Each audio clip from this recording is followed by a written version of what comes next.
Hai guys, apa kabar? Sehat semua ya? Gue mau cerita tentang kasus pasien yang kena penyakit kelamin. Penyakit kelamin tuh banyak banget jenisnya, lebih dari 20 macam.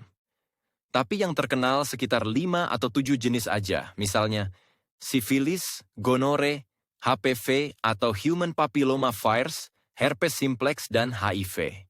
Gonore biasa disebut kencing nanah, sifilis itu disebut juga raja singa. Kenapa raja singa? Mungkin saking sakitnya, penderita bisa sampai meraung kayak singa waktu buang air kecil. HPV itu penyebab kutil kelamin ya. Sebenarnya nggak cuma di kelamin sih. Sebagian HPV juga bisa menyebabkan kanker. Misalnya, kanker serviks, kanker vulva, kanker penis, kanker rektal, bahkan kanker mulut. Loh, kok bisa kanker mulut? Ya, tebak sendirilah. Pasti lo udah tahu kenapa bisa sampai ke situ.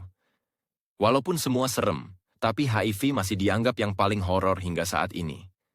Karena HIV menyebabkan AIDS, atau Acquired Immune Deficiency Syndrome, yang pada akhirnya sangat bisa menyebabkan kematian. Dan masih banyak lagi penyakit menular seksual lain. Bisa disebabkan karena klamidia, jamur, dan lain sebagainya. Oke guys, gue mulai cerita pertama pasien gue. Seorang cewek umur 20 tahun, mahasiswi di kampus swasta terkenal. Tampang innocent, kelihatan anak baik-baik. Datang diantar sama cowoknya dengan mobil keren. Cowoknya ikut masuk ruang praktek. Mereka kelihatan canggung, malu, dan takut. Gue lihat situasi, ada sesuatu yang dia nggak beres. Awalnya gue pikir ini cewek hamil duluan. Setelah gue sapa, perkenalan dan ngobrol santai, akhirnya dia berani nanya, "Dok, saya diajak pacar saya melakukan kebodohan." Dalam hati, ya bener tebakan gue. Tapi ternyata tebakan gue salah guys. Dia cerita, ada temen cowoknya, bule dari US datang ke Jakarta. Bulenya cowok ya. Awalnya mereka ngajak bule ini jalan-jalan, nonton, makan, karaoke, clubbing, seseruan. Sampai selanjutnya si bule ngajak mereka ke hotel tempat dia nginep. Lalu, terjadilah kejadian yang bener-bener parah banget. Cowoknya nyambung cerita, dalam kondisi setengah sadar, mungkin mabok atau pakai narkoboya. Mereka threesome guys, gila bener. Mungkin setan aja nggak mau ngerjain yang kayak begini. Yang tambah mengejutkan, tadi malam, setelah sebulan kejadian berlalu, si bule nelpon si cowok ini sambil nangis. Dia minta maaf dan ngaku kalau dia penderita HIV yang nggak terkontrol. Menurutnya, dia nggak pernah ingin melakukan kesalahan itu. Tapi karena pengaruh alkohol atau obat terlarang, kejadian deh. Gue cuman bengong, speechless guys. Gue cuma bisa kasih masukan positif, berusaha menenangkan mereka. Masalahnya lagi, sekarang si cewek ada gejala lemes dan sariawan. Walaupun keduanya bisa karena penyebab lain. Tapi karena kejadian udah sebulanan, gue langsung kasih pengantar untuk tes HIV di laboratorium buat mereka berdua. Oh iya, tes HIV udah bisa ya kalau sudah sebulan. Yang perlu diketahui, 1. Kalau tes HIV pertama hasilnya reaktif, berarti sudah pasti kena, nggak usah tes kedua. 2. Kalau tes pertama nggak reaktif, tapi tes kedua reaktif, artinya juga kena. 3. Kalau tes pertama dan kedua sama-sama nggak reaktif, alhamdulillah, bersyukur dan bertobatlah. Ada 3 macam tes HIV, yaitu tes antibody seperti rapid, ELISA, atau Western blot test. Tes antibody antigen. Satu lagi, PCR. Terus, siapa aja yang perlu tes HIV? 1. Ibu hamil yang kehidupan seks dia dan pasangannya nggak sehat atau nggak normal, atau suka aneh-aneh. 2. Bayi yang lahir dari ibu penderita infeksi HIV/AIDS. 3. Penderita penyakit tertentu yang harus transfusi darah secara berkala. 4. Orang yang pernah berbagi alat suntik dengan orang lain, biasanya pemakai, ditatu sembarangan, nggak higienis. 5. Sering gonta-ganti pasangan dalam hubungan seks. Lanjut cerita pasien gue ya guys. 3 hari kemudian, mereka balik ke tempat gue praktek. Wajah mereka kelihatan tegang banget guys. Setelah mempersilahkan duduk dan sedikit basa-basi, gue buka amplop yang berisi hasil lab pemeriksaan HIV mereka. Udah bisa ditebak hasilnya gimana? Gue berusaha rileks. Sebenarnya gue deg-degan karena harus ngomong jujur kalau mereka positif HIV. Gue mikir, harus merangkai kata yang indah supaya mereka nggak shock dan hancur secara psikis. Gue tarik nafas dalam-dalam. Gue tatap wajah mereka dengan senyum penuh empati. Gue bilang, apapun hasilnya sudah siap ya. Mereka mengangguk pelan sambil bilang, siap dok. Gue diam beberapa saat. Berat rasanya lidah ini buat ngomong bahwa kalian berdua positif. Mendengar kata-kata gue, si cewek nangis sejadi-jadinya sambil mukulin cowoknya. Cowoknya cuman diem aja, kelihatan lemes. Butuh 1 jam buat menenangkan mereka. Gue buatin rujukan kedua orang temen gue, dokter spesialis penyakit dalam dan psikiater. Gue kasih nasihat ke pasien gue, ini kesalahan berdua, kalian harus kuat dan saling dukung sampai kapanpun. Jangan ulangi lagi kesalahan yang sama. Jadikan ini buat pelajaran, terutama buat kalian sendiri, oke? Mau nggak mau, enak nggak enak, itu bubur yang lo bikin yang harus lo makan.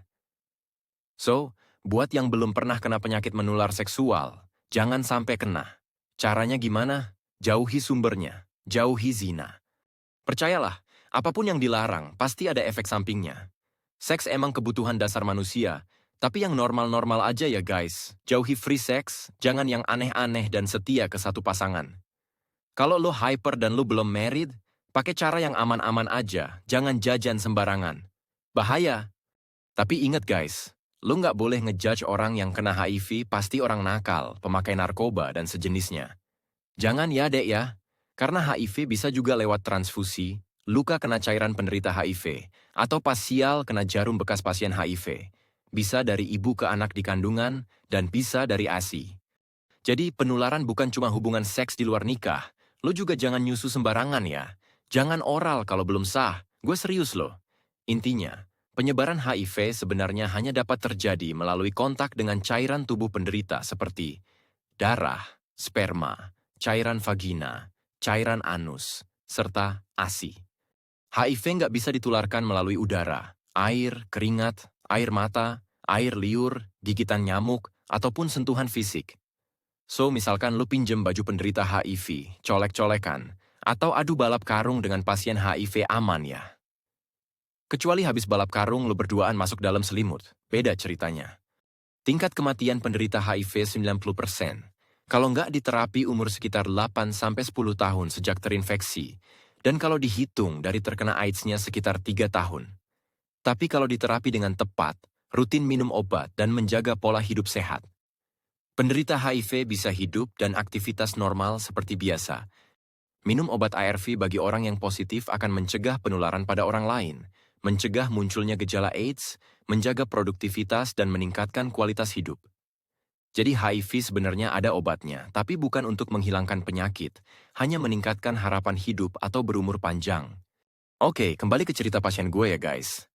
By the way, sebenarnya ada banyak kisah tentang pasien HIV dan penyakit kelamin lainnya. Orang yang kena pun sangat bervariasi, mulai dari usia, gender, profesi. Bahkan kalau gue diminta cerita, akan gue ceritain ada pemuka agama yang juga kena. Konyol ya? Mungkin akan sangat nggak etis kalau gue sebut nama atau latar belakangnya. Di konten gue ini, gue nggak akan pernah nyebut nama dan sara. Jadi jangan baper. Sekedar buat pembelajaran aja, biar lo semua hati-hati. Kalau punya burung, dipelihara dan dijaga, jangan dilepas buat muntah sembarangan. Buat ciwi-ciwi juga ya, jangan pernah jadi WC umum.